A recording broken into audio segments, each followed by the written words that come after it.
서울의 치안은 연출입니다. 폐쇄회로 없는 천국은 거짓말이에요. 유튜브 영상 하나가 인터넷을 뒤흔들고 있었습니다. 조회수 60만, 댓글 수천 개. 영상 속 여성은 단호하게 말했습니다. 3년 전 연출 논란에 휘말린 PD, 신뢰할 수 없는 사람이죠. 화면에는 한 여성의 사진이 떴습니다. 시그리드 노르딘, 북유럽 공영방송 PD. 그녀는 서울의 안전을 취재하러 왔다가 거대한 논란의 중심에 서게 됐습니다. 과연 서울의 치안은 정말 연출된 것일까요? 아니면 전혀 다른 진실이 숨어 있는 것일까요? 대체 무슨 일이 벌어진 건지 지금 바로 알아보겠습니다. 잠깐만요. 혹시 지금 어디서 듣고 계신가요? 구독과 좋아요 미리 눌러주시면 건강하고 행복한 기운 듬뿍 받으실 거예요. 저는 숫자를 믿어왔습니다.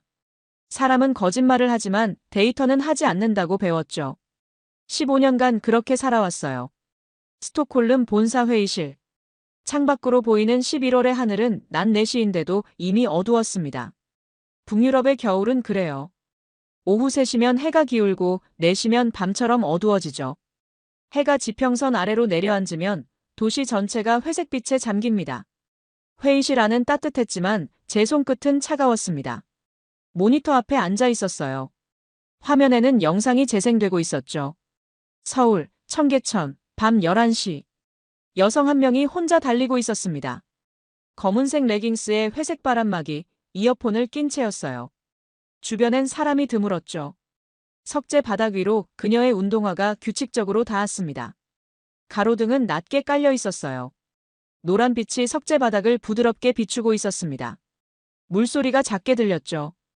카메라는 흔들림 없이 여성을 따라가고 있었어요. 프레임이 안정적이었습니다. 벤치 하나가 화면에 들어왔습니다. 가방이 놓여 있었어요. 검은색 백팩, 주인은 보이지 않았죠. 1분이 지났습니다. 3분, 5분, 10분. 가방은 그대로였어요. 카메라는 계속 고정돼 있었습니다. 저는 손에 든 태블릿에 수치를 적어 내려갔습니다. 조도 추정치 약 200룩스에서 250룩스 사이. 소음 50데시벨 전후. 유동인구 분당 3명에서 5명. 폐쇄회로 카메라 밀도 화면상으로는 제로. 손가락이 태블릿 화면을 두드렸어요. 머릿속에서 확률을 계산했습니다. 이 장면이 연출일 가능성 70% 이상. 아니, 80%일지도 몰라요. 편성팀 팀장이 팔짱을 낀 채 물었어요. 시그리드, 어떻게 생각해? 저는 화면을 가리키며 대답했죠. 의심스러워요. 너무 완벽합니다. 팀장이 눈썹을 치켜 올렸습니다. 완벽하면 좋은 거 아냐? 저는 고개를 저었어요. 완벽한 건 자연스럽지 않아요. 현실은 완벽하지 않죠. 특히 밤에는요. 제 목소리가 단호했습니다. 팀장이 의자에 몸을 기댔습니다. 그래서 내가 가는 거야. 직접 보고 판단해. 만약 연출이라면 폭로해. 진짜라면 그것도 이야기가 되겠지. 저는 모니터를 다시 봤어요. 여성은 여전히 달리고 있었습니다. 규칙적인 숨소리가 들렸어요. 두렵지 않은 듯한 속도였죠. 주변을 경계하지 않는 모습. 3년 전 일이 떠올랐습니다. 제가 만든 다큐멘터리였어요. 런던 이스트엔드의 야간 치안. 촬영은 석 달이 걸렸죠. 편집까지 2달. 총 5달의 작업이었습니다. 방영 후 일주일 만에 논란이 터졌습니다. 시청자 한 명이 제보했어요. 일부 장면이 연출됐다고요. 현장 코디네이터가 촬영 타이밍을 조율한 게 문제였습니다. 자연스러운 장면을 잡으려고 한 거였어요. 순수한 의도였죠.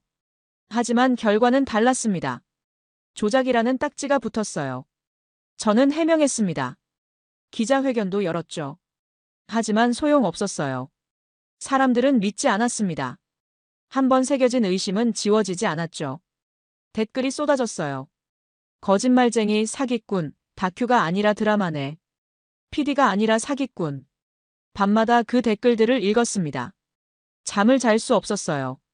침대에 누워도 눈이 떠졌죠. 손이 떨렸죠. 식욕도 사라졌습니다. 3개월 동안 체중이 7kg 빠졌어요. 거울을 보면 낯선 사람이 서 있었습니다. 방송사는 공식 사과문을 냈습니다. 제 이름과 함께요. 그날 밤 제 이메일함엔 협박 메일이 23통 들어와 있었어요. 경찰에 신고했지만 소용없었죠. 익명이었으니까요. 발신자를 추적할 수 없었습니다. 그 이후로 저는 달라졌습니다. 모든 걸 의심하게 됐어요. 특히 완벽해 보이는 것들을요. 완벽함 뒤엔 반드시 뭔가 숨어 있다고 믿게 됐죠. 연출이든 조작이든 거짓이든. 팀장이 말했습니다. 시그리드, 이건 기회야. 내 경력을 되찾을 수 있어. 이번엔 내가 폭로하는 거지. 연출된 안전을, 가짜 평화를. 저는 고개를 끄덕였어요. 목소리는 내지 않았죠. 그저 모니터를 바라봤습니다. 그날 밤 집으로 돌아가 짐을 쌌습니다. 소음 측정 앱이 깔린 스마트폰, 분 단위로 데시벨을 기록할 수 있었어요. 타임스탬프 전용 수첩, 일어난 일을 초 단위로 적을 수 있는 거였죠. 교체용 f1.4 달렌즈 2개, 야간 촬영용이었습니다. 북유럽 치안 데이터 파일도 인쇄했어요. 스톡홀름, 오슬로, 코펜하겐의 범죄율 통계. 노트북을 열어 서울 지도를 다운받았습니다. 청계천 주변을 확대했죠. 경찰서 위치를 표시했어요. 응급실까지의 거리를 측정했습니다. 폐쇄회로 카메라 예상 밀도를 계산했죠. 모든 걸 수치로 바꿔놓았습니다. 숫자는 거짓말을 하지 않으니까요. 사람은 속여도 데이터는 속이지 못하니까요. 제 방 창밖으로 스톡홀름의 밤이 보였습니다. 낮은 건물들, 드문 가로등, 어두운 골목. 가끔 들리는 고함 소리, 유리병 깨지는 소리. 멀리서 경찰 사이렌도 들렸어요. 이게 현실이죠. 밤은 원래 위험한 겁니다. 혼자 걷기엔 두려운 거예요. 특히 여성은요. 서울도 마찬가지일 거라고 생각했습니다. 다만 카메라 앞에선 다른 척할 뿐이라고요. 연출된 평화일 거라고요. 출국은 이틀 뒤였습니다. 그 이틀 동안 저는 영상을 23번 봤어요. 프레임 하나하나를 분석했죠. 조명의 각도를 계산했습니다. 사람들의 동선을 추적했어요. 카메라 움직임의 패턴을 연구했습니다. 어딘가에 흔적이 있을 거라고 생각했습니다. 연출의 증거가요. 하지만 찾지 못했어요. 그래서 더 직접 가야 한다고 다짐했습니다. 공항으로 가는 날 아침 거울을 봤습니다. 38세, 북유럽 공영방송 PD, 치안 다큐 전문. 그리고 한 번 실수했다고 낙인 찍힌 사람. 다신 속지 않겠다고 다짐했어요. 누구에게도요, 무엇에도요. 비행기 안에서 다시 영상을 봤습니다. 청계천의 밤, 혼자 달리는 여성, 방치된 가방, 물 위로 퍼지는 파문. 모든 게 너무 조화로웠죠. 조화로워서 더 의심스러웠습니다. 인천공항 도착까지 12시간. 저는 노트북을 열어 계획을 정리했어요. 첫째, 폐쇄회로 밀도 실측. 둘째, 야간 유동 인구 카운트. 셋째, 사각지대 촬영. 넷째, 범죄 통계 교차 검증. 다섯째, 연출 흔적 포착. 완벽한 계획이라고 생각했습니다. 하지만 제가 진짜 준비한 건 따로 있었어요. 의심, 깊고 단단하고 날카로운 의심. 그게 저를 지켜줄 거라고 믿었습니다. 3년 전처럼 당하지 않게요. 다시는요. 비행기가 고도를 낮췄습니다. 착륙 준비 안내가 나왔어요. 창밖으로 서울의 불빛이 보였습니다. 많았어요. 빼곡했죠. 마치 별처럼 깔려 있었습니다. 불빛의 밀도가 스톡홀름과는 비교할 수 없이 높았어요. 하지만 저는 이미 알고 있었어요. 저 불빛 뒤에 어둠이 숨어 있을 거라고요.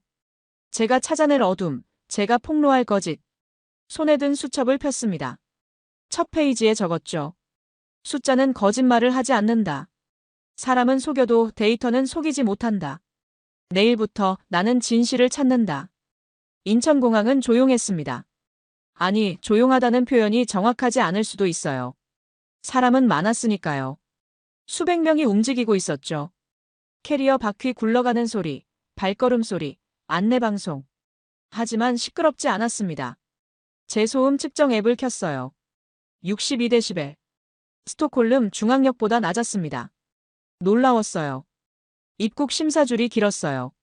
하지만 빠르게 흘렀죠. 사람들은 조용히 기다렸습니다. 새치기 하는 이가 없었어요. 짐을 정리하는 사람도 스마트폰을 보는 사람도 모두 질서정연했습니다. 제 차례가 왔습니다. 직원이 제 여권을 받았어요. 젊은 남자였죠. 영어가 서툴렀습니다. 하지만 눈은 정중했어요. 방문 목적을 물었습니다. 저는 대답했죠. 다큐멘터리 촬영이요. 그는 고개를 끄덕이며 도장을 찍었어요. 환영합니다.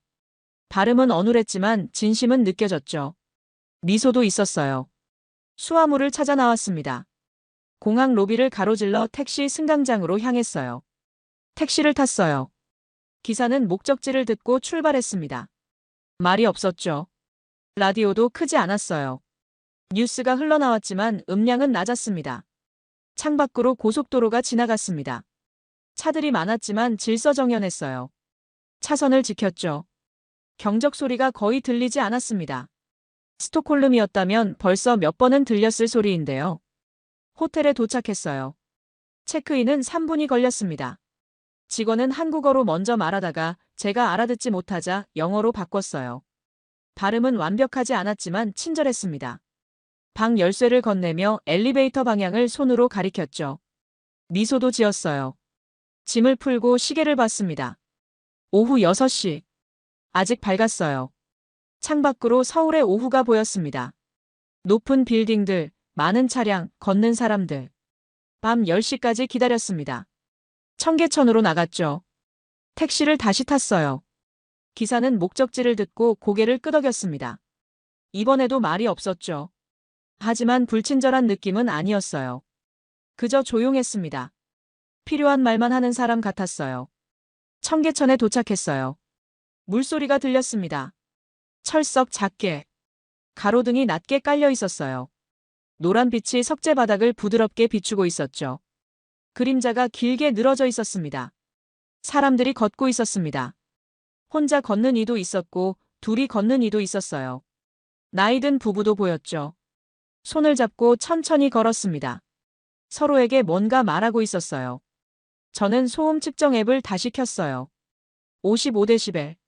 물소리와 발소리, 작은 대화 소리뿐이었죠. 차 소리는 거의 들리지 않았습니다. 벤치에 앉았습니다. 타임스탬프 수첩을 꺼냈어요. 밤 10시 12분, 기록 시작. 여성 한 명이 조깅하며 지나갔습니다. 이어폰을 낀 채였어요. 혼자였죠. 아무도 그녀를 쫓지 않았습니다. 재촉하지도 않았어요. 그녀는 리듬을 유지하며 멀어졌죠. 운동화가 석재 바닥을 규칙적으로 두드렸습니다. 벤치 옆에 가방이 하나 놓여 있었습니다. 주인은 멀리서 커피를 사고 있었어요. 자판기 앞에 서 있었죠. 저는 시계를 봤습니다. 밤 10시 15분. 가방은 그대로였어요. 밤 10시 20분. 여전히 그대로였죠. 아무도 가까이 가지 않았습니다. 밤 10시 27분. 주인이 돌아와 가방을 들었습니다. 12분. 그 사이 아무도 손대지 않았어요. 저는 수첩에 적었습니다. 가방 방치 12분, 도난 없음. 주변 유동 인구 약 15명. 멀리서 누군가 이제를 펴고 있었습니다. 금발이었어요. 서양인 같았죠. 가까이 다가갔습니다. 그는 그림을 그리고 있었어요. 붓을 들고 캔버스에 색을 올리고 있었죠. 청계천의 야경을 그리는 것 같았습니다. 저는 물었습니다. 실례지만 어느 나라에서 오셨나요? 그는 고개를 들었어요. 미소를 지었습니다. 스웨덴이요. 저는 놀랐어요. 저도 스웨덴에서 왔습니다. 그는 반가워했죠. 이름은 에릭달 홍익대 미대 교환학생이에요. 저는 물었어요. 여기서 작업하는 게 안전한가요? 에릭이 고개를 끄덕였습니다. 스톡홀름에선 캠퍼스를 2번 잃어버렸어요. 한 번은 물감통도 가져갔죠. 여기선 그런 일이 없어요. 삼각대도 그대로고 팁박스도 그대로예요. 그는 팁박스를 가리켰습니다. 뚜껑도 없는 작은 상자였어요. 동전 몇 개와 1,000원짜리 지폐가 들어있었죠. 누구나 가져갈 수 있는 상태였습니다. 에릭이 말했습니다. 여긴 그림에만 몰입해도 되는 도시예요. 장비 걱정을 안 해도 돼요. 도난 걱정도 없고요. 저는 그의 작업대를 봤습니다. 붓, 물감, 팔레트. 모두 정리되지 않은 채 놓여 있었어요. 값비싼 물감도 보였죠. 하지만 아무도 건드리지 않았죠. 에릭은 다시 붓을 들었습니다. 저는 천천히 걸었어요. 물가를 따라 이동했죠. 여성이 또 지나갔습니다. 이번엔 다른 사람이었어요. 역시 혼자였죠. 이어폰을 끼고 빠르게 걸었습니다. 아무도 그녀를 신경 쓰지 않았어요. 그저 제 갈 길을 갈 뿐이었습니다. 벤치에 앉아 있는 노인이 보였습니다. 가방을 옆에 두고 눈을 감고 있었어요. 잠든 건지 쉬는 건지 알 수 없었죠. 하지만 가방은 안전해 보였습니다. 아무도 가까이 가지 않았어요. 강물을 봤어요. 잔잔했습니다. 가로등 불빛이 수면에 반사되고 있었죠. 물결이 천천히 흘렀습니다. 물가에서 파문이 일었습니다. 작은 원이 퍼져나갔어요. 무언가 움직인 것 같았죠. 잠시 후 갈색 등선이 수면 위로 떠올랐습니다. 수달이었어요. 빠르게 헤엄쳐 사라졌죠. 도심 한가운데에 수달이라니. 믿기지 않았습니다. 하지만 분명 봤어요. 제 눈으로요. 영상 속이 아니라 현실에서요. 밤은 깊어졌습니다. 사람들은 여전히 걷고 있었어요. 아무 일도 일어나지 않았죠. 범죄도 없었고 위협도 없었고 고함도 없었습니다. 그저 조용한 밤이었습니다. 호텔로 돌아가는 길. 택시 안에서 기사가 말했습니다. 이 시간대 여긴 조용해요. 강변은 더 밝고요. 안전합니다. 저는 고개만 끄덕였어요. 창밖의 불빛들을 보며 생각했죠. 과연 이게 진짜일까? 아니면 제가 보고 싶은 것만 보고 있는 걸까요? 연출의 흔적은 어디에도 보이지 않았습니다. 하지만 저는 아직 확신할 수 없었어요. 하루만 본 것으로는 부족했죠. 내일은 더 깊이 들어가 봐야겠다고 생각했습니다. 사각지대를요. 보이지 않는 곳을요. 그곳에 진실이 있을 거라고 믿었습니다. 내일 수면의 고요가 말을 한다면 나는 그 말을 기록할 것입니다. 저는 폐쇄회로 밀도 지도를 그렸습니다. 머릿속으로요. 청계천 주변을 걸으며 카메라를 찾았어요. 생각보다 적었습니다. 스톡홀름과 비교하면 절반도 안 됐죠. 북유럽에선 거리마다 카메라가 있었는데 여기는 달랐어요. 하지만 범죄율은 낮다고 들었어요. 통계가 그렇다고요. 저는 믿을 수 없었습니다. 카메라가 적은데 범죄율이 낮다니. 논리적으로 맞지 않았어요. 어딘가에 보이지 않는 통제가 있을 거라고 생각했어요. 은밀한 감시 시스템이요. 아니면 경찰 순찰이 많거나요. 서지원을 만난 건 그날 오전이었습니다. 이하늘이 소개해줬어요. 도시생태학자예요. 청계천 모니터링 팀을 이끌고 계세요. 서지원은 차분했어요. 말이 많지 않았죠. 30대 중반으로 보였습니다. 필드노트를 펴보였습니다. 페이지마다 빼곡한 기록이 있었어요. 오전 8시 30분, 백로가 나타나요. 매일 같은 시간이에요. 저는 물었습니다. 새가 시간을 지킨다고요. 서지원이 고개를 끄덕였어요. 10년째예요. 물 흐름과 먹이 분포가 일정해요. 생태계가 안정적이라는 증거죠. 그녀는 그래프 하나를 보여줬습니다. 10년간의 백로 출현 시간 기록. 거의 일직선이었어요. 저는 속으로 코웃음 쳤습니다. 연출이 아니라면 어떻게 그럴 수 있을까요? 새가 시계를 보나요? 하지만 말하지 않았어요. 다음 날 아침 8시 20분. 저는 청계천 물가에 서 있었습니다. 루나도 함께였어요. 루나 할보르센. 노르웨이 출신 카메라 감독. BBC 자연 다큐 출신이라고 들었죠. 이번 프로젝트가 저와 첫 협업이었어요. 긴 금발에 키가 컸습니다. 루나가 삼각대를 세웠습니다. 롱렌즈를 장착했죠. 600mm 렌즈였어요. 서지원은 조금 떨어진 곳에서 필드노트를 펼쳤어요. 말없이 물을 바라봤습니다. 시계를 가끔 확인했죠. 오전 8시 30분. 백로가 나타났어요. 정확히요. 긴 목을 세우고 물가에 섰습니다.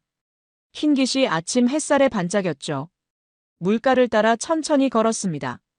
루나의 셔터 소리가 작게 들렸어요. 계속 연속으로 눌렀습니다. 서지원은 노트에 체크 표시만 했습니다. 말은 하지 않았죠. 저는 타임스탬프를 기록했어요. 오전 8시 30분 정각. 오차 없음. 우연일 수도 있다고 생각했습니다. 하지만 마음 한편이 흔들렸어요. 너무 정확했으니까요. 서지원이 말했습니다. 내일도 같은 시간에 오세요. 다시 볼 수 있을 거예요. 저는 고개를 끄덕였죠. 하지만 믿지는 않았어요. 내일도 같을 리 없다고 생각했습니다. 저녁이 됐습니다.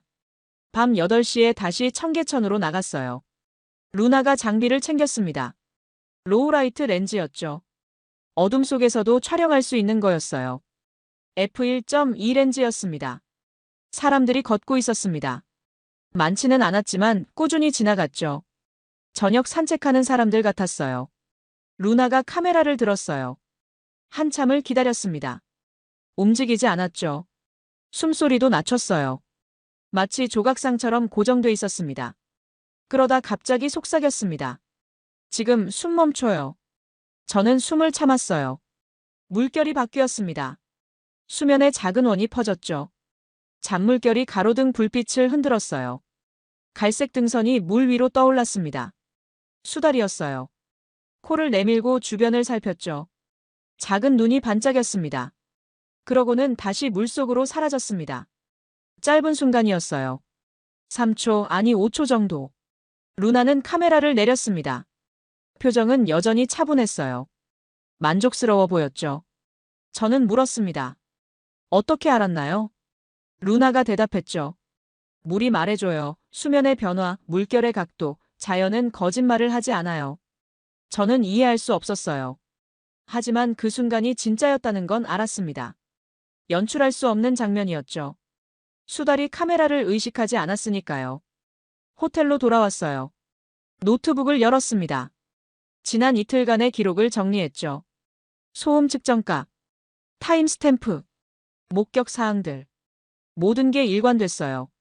제가 찾던 연출의 흔적은 어디에도 없었죠. 대신 쌓여가는 건 의문이었어요. 어떻게 이럴 수 있을까? 폐쇄회로가 적은데 범죄율이 낮고, 새가 시간을 지키고, 수달이 도심 하천에 살고, 사람들이 밤에 혼자 걷고, 가방을 벤치에 두고 가도 사라지지 않고, 제 머릿속 공식이 맞지 않았습니다. 북유럽에서 배운 것들이요. 높은 조명, 많은 감시, 빠른 경찰 대응. 하지만 여기는 달랐어요. 조명은 낮았고 감시는 적었고 경찰은 보이지 않았습니다. 그런데도 안전했죠. 모순이었습니다. 창밖을 봤어요. 서울의 밤이 펼쳐져 있었습니다. 불빛이 많았지만 시끄럽지 않았어요. 빌딩들이 하늘을 향해 서 있었습니다. 저는 노트를 닫았습니다. 내일은 더 깊이 들어가 봐야겠다고 생각했어요. 사각지대를요. 보이지 않는 곳을요. 그곳에 답이 있을 거라고 믿었습니다. 하지만 마음 한편에선 알고 있었어요. 제가 찾는 건 답이 아니라 의심을 확인하고 싶은 마음이라는 걸요. 다시 속고 싶지 않았으니까요. 3년 전처럼요. 그래서 더 철저해지려 했습니다.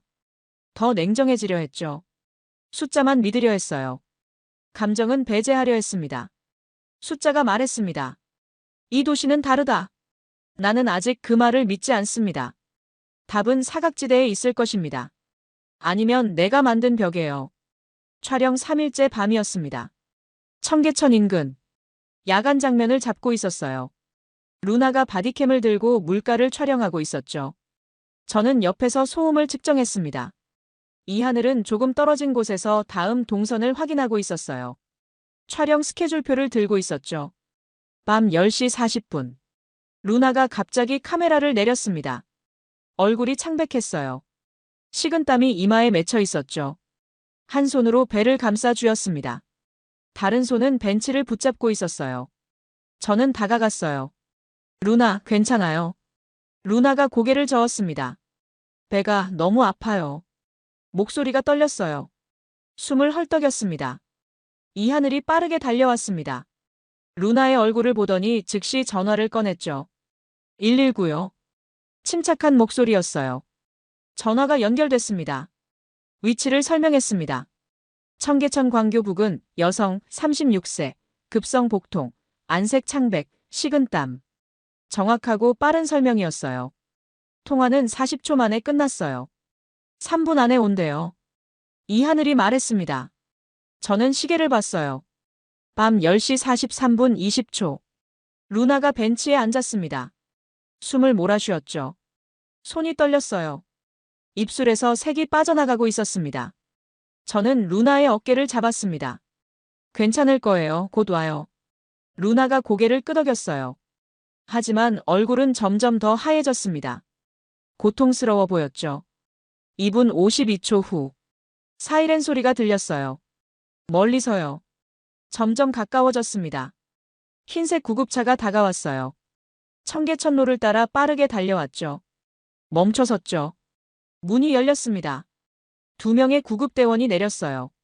빠르게 루나에게 다가왔습니다. 어디가 아프세요? 한 명이 물었어요.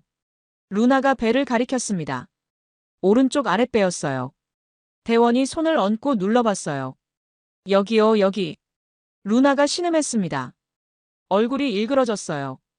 우하복부 압통, 반발통 의심됩니다. 대원이 동료에게 말했죠. 전문 용어였습니다. 들것을 펼쳤습니다. 조심스럽게 루나를 옮겼죠. 목과 허리를 받쳐줬어요. 이하늘과 저도 함께 탔습니다. 문이 닫혔어요. 구급차가 출발했습니다. 사이렌이 울렸죠. 높고 날카로운 소리. 제 소음 측정 앱이 반응했어요. 구급차 안 85데시벨, 밖은 70데시벨. 강변도로로 진입했습니다. 그때였어요. 앞차들이 움직이기 시작했습니다. 천천히요. 하나둘 오른쪽으로 비켜섰죠. 브레이크 등이 왼쪽으로 미세하게 기울었어요. 헤드라이트가 벽면에 줄무늬를 만들었습니다. 길이 벌어졌어요. 마치 바다가 갈라지듯. 구급차는 그 사이로 달렸습니다. 빠르게요. 속도가 올라갔어요. 저는 창밖을 봤어요. 차들이 멈춰 서 있었습니다. 운전자들의 얼굴이 보였죠. 조급해하지 않았어요. 당연하다는 듯 기다리고 있었습니다. 어떤 이는 창밖을 보고 있었고 어떤 이는 핸들을 잡고 앞을 보고 있었어요. 제 앱의 수치가 변했어요. 70데시벨에서 63데시벨로. 차들이 멈추며 엔진 소리가 줄어든 겁니다. 구급차는 계속 달렸어요. 신호등이 보였습니다. 빨간불이었죠. 하지만 구급차는 멈추지 않았어요. 교차로를 지나갔습니다. 양옆의 차들이 모두 멈춰 있었어요.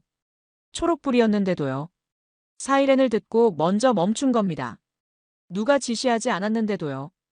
이하늘이 말했어요. 벌금 때문이 아니에요. 습관이에요. 오래 걸린 습관. 저는 이하늘을 봤습니다. 그녀는 담담하게 말했죠. 시민들이 먼저 움직여요. 법보다 빠르게요. 9분 만에 병원에 도착했습니다. 응급실 입구가 넓게 열려 있었어요. 사람들이 기다리고 있었죠. 간호사 2명, 의사 1명. 흰 가운을 입고 있었습니다. 들것이 빠르게 안으로 들어갔습니다. 루나가 사라졌어요. 자동문 너머로요. 저와 이하늘은 대기실에 앉았습니다. 사람들이 많았지만 혼잡하지 않았어요. 조용했죠. 질서정연했습니다. 아무도 소리 지르지 않았어요. 재촉하지도 않았죠. 각자 조용히 기다리고 있었습니다. 어떤 이는 스마트폰을 보고 어떤 이는 그저 앉아 있었어요. 접수 창구로 사람들이 차례로 갔어요. 빠르게 처리됐습니다. 동선이 막히지 않았죠. 간호사들의 움직임도 효율적이었어요. 20분 후 간호사가 나왔습니다. 이하늘에게 말했어요. 급성 위험이에요. 지금 링거 맞고 있어요. 곧 처치 끝나고 약 처방할게요. 이하늘이 통역해줬습니다. 저는 안도했어요. 깊은 숨을 내쉬었습니다. 창밖을 봤습니다. 또 구급차가 도착하는 게 보였어요. 사이렌이 울렸죠. 거리의 차들이 또 비켜섰습니다. 자동으로요. 명령 없이요. 마치 춤을 추듯 자연스러웠습니다. 이하늘이 말했습니다. 이게 이 나라예요. 시스템이 사람을 움직이는 게 아니라 사람이 시스템을 움직이는 거죠. 저는 아무 말도 하지 않았어요. 머릿속에서 방금 본 장면이 재생됐습니다. 갈라지는 길. 비켜서는 차들. 낮아지는 소음. 멈춰선 교차로. 모든 게 자연스러웠어요. 명령이 아니었습니다. 강제가 아니었죠. 습관이었어요. 사람들을요. 30분 후 루나가 나왔습니다. 얼굴에 혈색이 돌아왔어요. 링거 맞았어요. 약도 받았어요. 이틀 정도 쉬어야 한대요. 저는 안도의 한숨을 쉬었어요. 그리고 다시 생각했습니다. 방금 본 것들을요. 응급실의 신속한 동선. 대기실의 질서. 갈라지는 길. 모든 게 맞물려 있었어요. 시스템이 아니었습니다. 사람이었죠. 사람이 먼저 움직이고 시스템이 따라왔습니다. 저는 노트에 적었어요. 3분, 9분. 그리고 한 문장. 사람이 먼저 움직인다. 나는 배웠습니다. 법보다 빠른 습관은 길을 엽니다. 루나의 바디캠이 파손됐습니다. 119에 실릴 때 짐벌 부분이 어딘가에 부딪힌 거예요. 마운트도 금이 갔죠. 플라스틱이 갈라져 있었습니다. 촬영을 계속할 수 없었습니다. 이하늘이 수리점 위치를 알려줬어요. 종로에 있어요. 카메라 전문 수리점이에요. 오래된 곳인데 실력은 좋다고 들었어요. 저는 혼자 가기로 했어요. 루나는 쉬어야 했고 이하늘은 다른 일정이 있었으니까요. 오후 2시. 택시에서 내렸습니다. 골목이 좁았어요. 간판들이 빼곡했죠. 한글로 쓰여 있었습니다. 읽을 수 없었어요. 옷가게, 식당, 문구점, 약국. 내비게이션을 따라 걸었습니다. 골목을 2번 꺾었어요. 2층짜리 낡은 건물이 나왔어요. 벽이 오래돼 보였습니다. 1층에 작은 가게가 보였죠. 유리문에 카메라 그림이 붙어 있었습니다. 손으로 그린 것 같았어요. 문을 열고 들어갔어요. 50대 남자가 작업대 앞에 앉아 있었습니다. 작은 나사를 만지고 있었죠. 돋보기 안경을 쓰고 있었어요. 작업대 위엔 각종 공구들이 놓여 있었습니다. 그는 고개를 들었습니다. 저를 봤죠. 저는 파손된 짐벌을 꺼내 보였어요. 고칠 수 있나요? 그는 짐벌을 받아들었어요. 자세히 살폈습니다. 손가락으로 금간 부분을 눌러봤죠. 그러고는 말했습니다. 한국어로요. 저는 알아듣지 못했어요. 다시 물었습니다. 얼마나 걸리나요?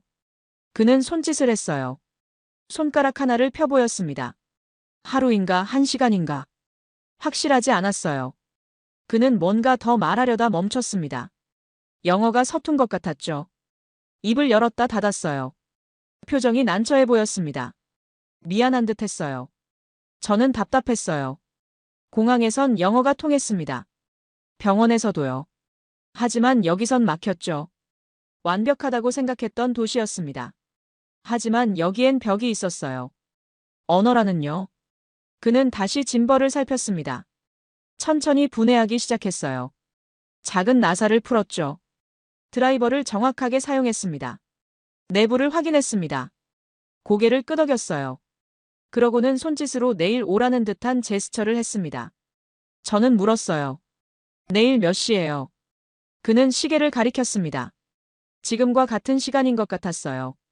확실하지 않았죠. 저는 고개를 끄덕이고 나왔습니다. 밖으로 나오니 답답함이 밀려왔어요. 시스템이 완벽해도 사람은 벽이 있네. 그렇게 생각했습니다. 골목을 걸어 나왔어요.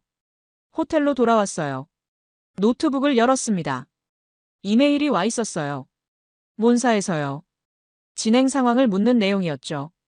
촬영 일정, 소재 확보 여부, 예상 편집 분량. 그리고 또 하나. 모르는 발신자였습니다. 제목이 눈에 들어왔어요. 서울 치안 허상 폭로. 동영상 링크가 걸려 있었죠. 클릭했습니다. 유튜브 영상이 열렸어요. 썸네일에는 빨간 원형 마커가 있었습니다. 가짜라는 대문자와 함께요. 영상이 재생됐습니다. 목소리가 들렸어요. 여성이었죠. 리아오 메이린. 중국계 프랑스인 유튜버라고 자막이 떴습니다.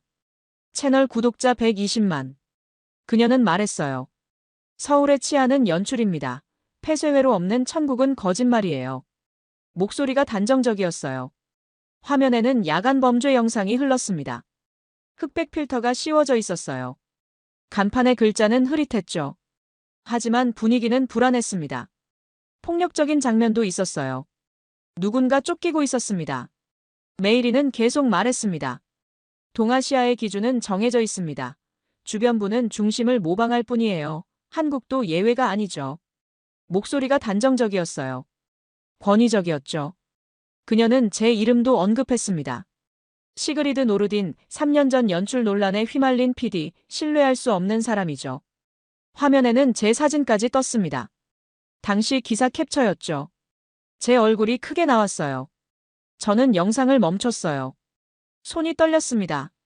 분노가 아니었어요. 두려움이었죠. 또 시작되는 거라는요. 3년 전처럼요. 심장이 빠르게 뛰었습니다. 댓글창을 봤습니다. 수백 개의 댓글이 달려 있었어요. 대부분 똑같은 문장이었죠. 역시 그렇구나. 조작이었어. 한국은 쇼윈도야. 계정 생성일을 확인했습니다. 대부분 같은 날이었어요. 타임스탬프가 47분에 일제히 찍혀 있었죠. 무엇이었습니다. 명백히요. 하지만 조회수는 올라가고 있었어요. 실시간 10만, 12만, 15만. 숫자가 계속 올라갔습니다. 저는 노트북을 닫았습니다. 창밖을 봤어요. 서울의 오후가 여전히 밝았습니다. 하지만 제 안은 어두웠어요. 반박해야 하나? 해명해야 하나? 아니면 무시해야 하나? 고민했습니다. 3년 전에도 이랬죠. 반박할수록 의심만 커졌어요. 해명할수록 신뢰는 떨어졌습니다. 그러다 결심했어요. 현장을 완성하자고요. 진짜를 보여주자고요. 말이 아니라 장면으로요. 숫자로요. 데이터로요. 그게 유일한 답이라고 생각했습니다. 저는 다시 노트를 펴고 계획을 적었어요. 말이 아니라 장면으로 답합니다. 내일 현장이 끝냅니다. 다음 날 오후 2시. 다시 종로 수리점으로 갔습니다. 혼자였어요. 골목을 지나 가게 앞에 섰죠. 어제와 같은 길이었습니다. 문을 열고 들어갔습니다. 박춘식이 작업대 앞에 서 있었어요. 저를 보자 고개를 숙였습니다. 그리고 스마트폰을 들어 올렸죠. 화면에는 번역 앱이 켜져 있었어요. 한글과 영어가 나란히 떠 있었습니다. 준비해둔 거였어요. 그는 천천히 문장을 가리켰어요. 어제 죄송합니다. 밤새 부품 구했습니다. 40분 수리. 테스트 가능. 저는 화면을 봤습니다. 그리고 그의 얼굴을 봤죠. 미안한 표정이었어요. 진심이 느껴졌습니다. 눈이 그렇게 말하고 있었어요. 저는 말했어요. 괜찮아요. 감사합니다. 그는 안도한 듯 미소 지었습니다. 작업대로 돌아가 짐벌을 꺼냈어요. 이미 분해돼 있었죠. 부품이 옆에 놓여 있었습니다. 새 부품이었어요. 밤새 구한 거였죠. 어디서 구했을까요? 그는 작은 드라이버를 들었습니다. 작업등 아래에서 나사를 조였어요. 손놀림이 정확했습니다. 빠르지 않았지만 확실했죠. 나사 하나하나가 제자리를 찾아갔어요. 작업등 빛이 나사 머리에 반사됐습니다. 작은 금속 광택이 작업대를 따라 번졌죠. 그는 중간중간 멈춰 서서 확인했어요. 돋보기로 들여다봤습니다. 다시 조였죠. 조심스러웠어요. 드라이버 토크가 마지막 8분의 1회전에서 멈췄습니다. 딱 그 지점. 정확했어요. 40분이 지났습니다.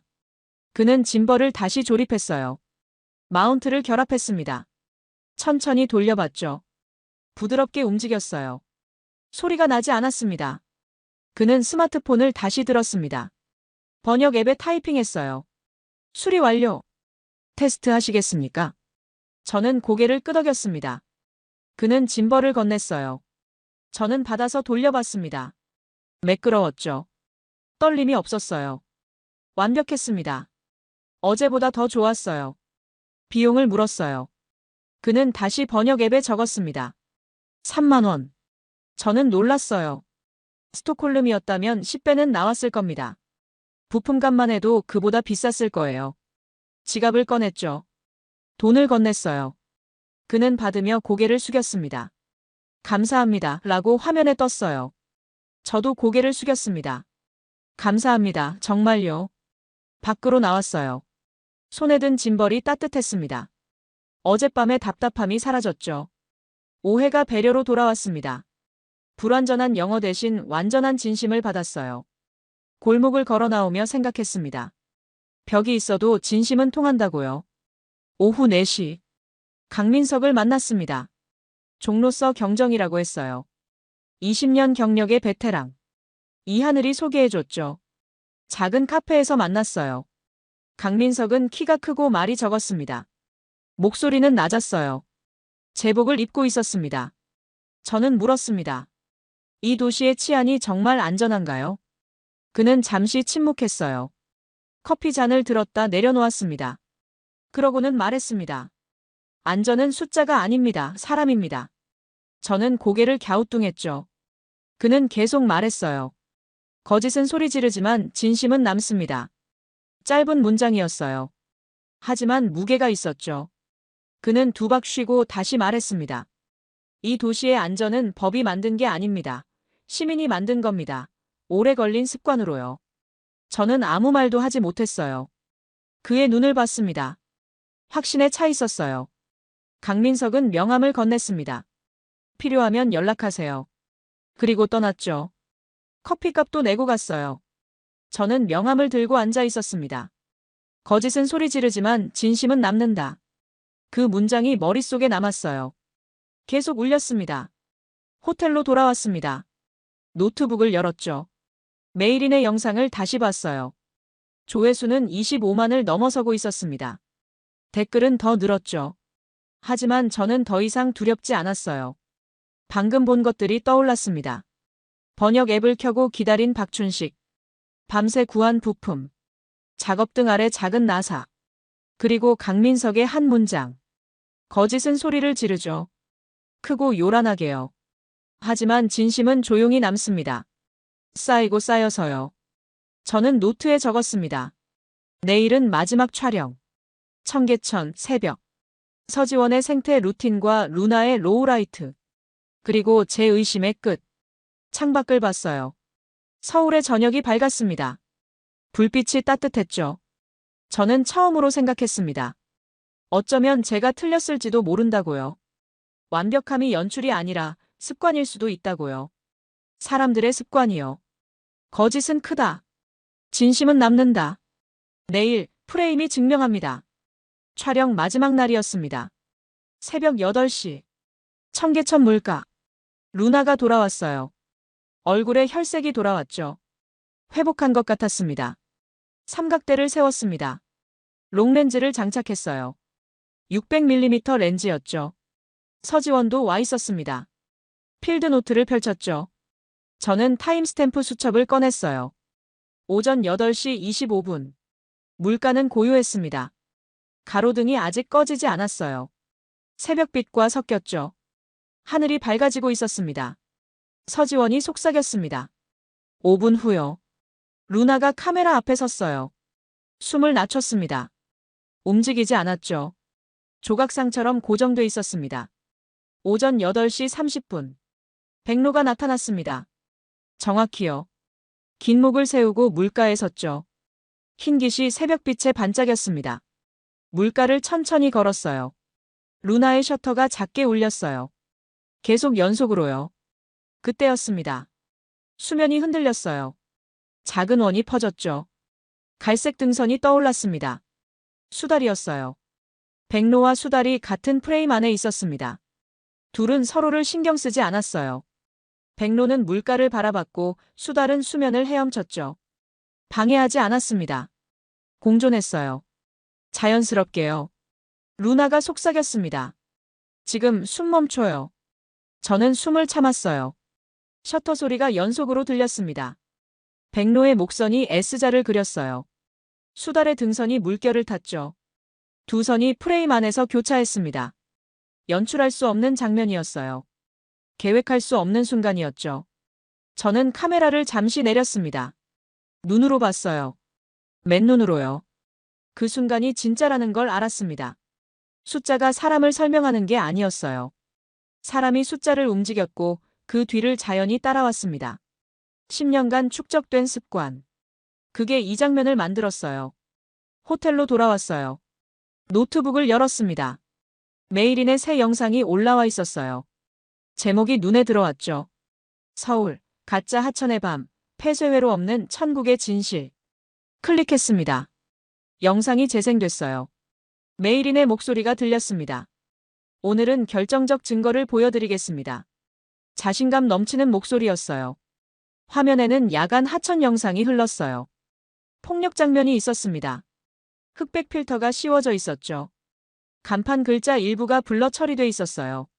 하지만 한눈에 봐도 이상했습니다. 다리 난간의 모양이 달랐어요. 청계천과 다른 구조였죠.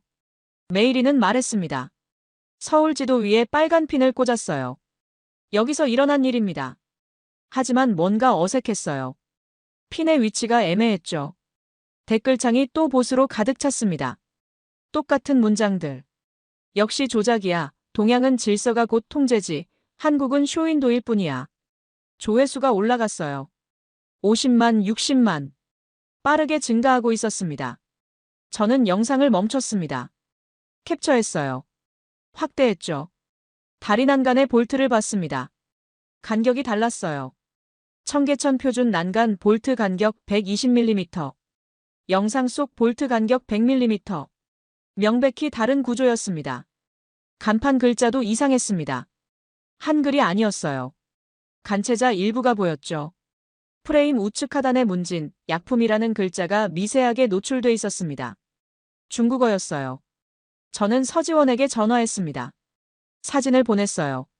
이 다리, 청계천 맞나요? 서지원이 답했습니다. 아니에요. 볼트 간격이 다르네요. 난간 구조도 달라요. 청계천은 이렇게 생기지 않았어요. 저는 고개를 끄덕였습니다. 본사 디지털 포렌식 팀에 연락했어요. 영상 원본을 보냈죠. 3시간 후 답이 왔습니다. 메타데이터 타임존 플러스 8시간, 중국 표준시로 추정. 서울은 플러스 9시간. 위치 정보 삭제됨. 프레임 내 간판 글자 한글 아님. 광저우 인근 하천으로 추정. 저는 팩트노트를 작성했습니다. 반 페이지. 캡처 3장, 타임스탬프, 볼트 규격 비교 사진, 간판 글자 확대. 한 줄 결론. 해당 영상은 한국이 아닙니다. 업계 신뢰 채널 2곳에 보냈어요. 이틀 후 그들이 팩트노트를 인용했습니다. 메일인 영상에 경고 라벨이 붙었어요. 허위 정보 가능성. 광고가 제한됐습니다. 수익 창출이 중단됐어요. 주요 스폰서 2곳이 후원을 철회했죠. 메일인이 라이브 방송을 켰습니다. 제목은 검열이었어요. 화면에 그녀가 나타났습니다. 이건 검열입니다. 서구와 중국 비판은 금기인가요? 목소리가 높았어요. 하지만 질문이 쏟아졌습니다. 볼트 규격이 왜 다르죠? 간판 글자는요? 메타데이터는요? 메일인이 답변을 회피했어요. 말이 횡설수설해졌죠. 채팅창에 비교 사진이 줄줄이 올라왔습니다. 자가 모순이 타임코드로 박제됐어요. 방송은 40분 만에 끝났습니다. 메일인은 사과하지 않았어요. 커뮤니티 탭도 조용했죠. 새 영상도 없었습니다. 저는 노트북을 닫았어요. 창밖을 봤습니다. 서울의 저녁이 밝았어요. 조용했죠. 확성기는 컸지만 오래가지 못했습니다. 확성기는 잠잠해졌습니다. 프레임은 남았습니다. 다큐멘터리가 방영됐습니다. 반응은 뜨거웠어요. 조회수가 올라갔죠. 댓글이 쏟아졌습니다. 하지만 저는 숫자보다 먼저 떠올린 게 있었어요. 사람들의 얼굴. 119의 길을 열어준 운전자들. 번역 앱을 켜고 기다린 박춘식. 무탈한 캠퍼스를 지킨 서울.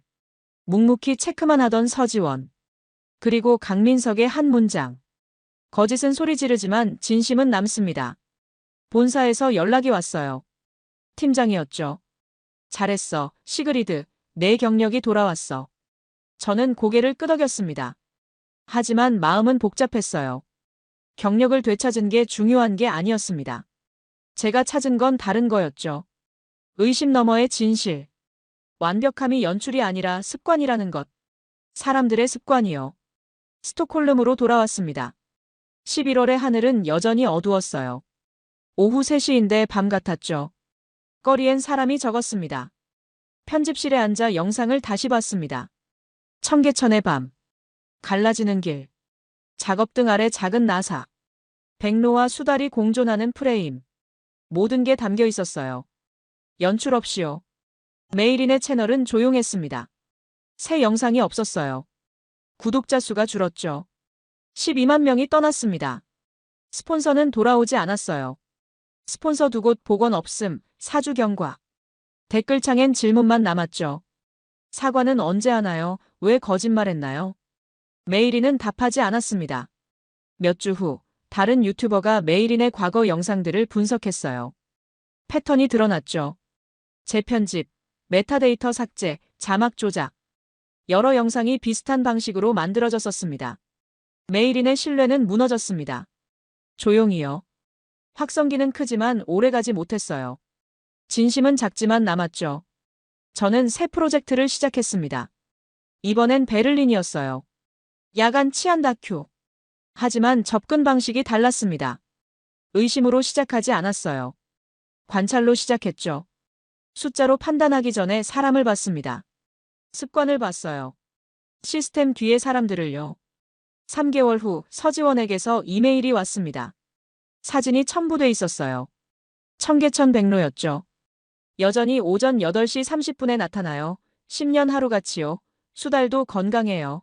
시민 참여 앱 사용자가 늘었어요. 이제는 학생들도 많이 참여해요. 저는 답장을 보냈습니다. 감사합니다. 그곳의 습관을 배웠어요. 제 방식을 바꿨습니다. 겨울이 깊어졌습니다.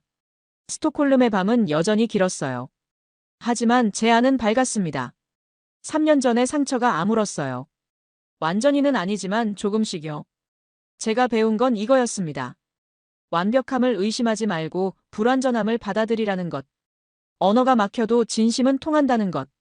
시스템보다 사람이 먼저 움직인다는 것. 그리고 확성기는 커도 금방 꺼지지만 습관은 작아도 오래 남는다는 것. 제 책상 위엔 강민석의 명함이 놓여 있었습니다. 뒤집어 보면 손글씨가 적혀 있었어요. 거짓은 소리 지른다. 진심은 남는다. 저는 그 문장을 노트 첫 페이지에 옮겨 적었습니다. 새 프로젝트의 첫 문장으로요. 창밖을 봤어요. 스톡홀름의 밤. 여전히 어둡고 춥고 길었죠. 하지만 이제 저는 알았습니다. 어둠 속에도 빛이 있다는 것.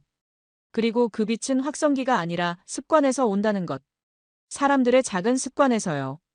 이 도시의 안전은 연출이 아니었습니다. 사람들이 먼저 움직이는 습관이었어요. 오래 걸린 조용한 단단한 습관. 저는 그걸 기록했습니다. 숫자가 아니라 장면으로요. 의심이 아니라 관찰로요. 그리고 그게 제 새 출발이 됐습니다. 우리는 사건을 찍지 않았습니다. 습관을 기록했습니다. 거짓은 소리 지르고 진심은 남습니다.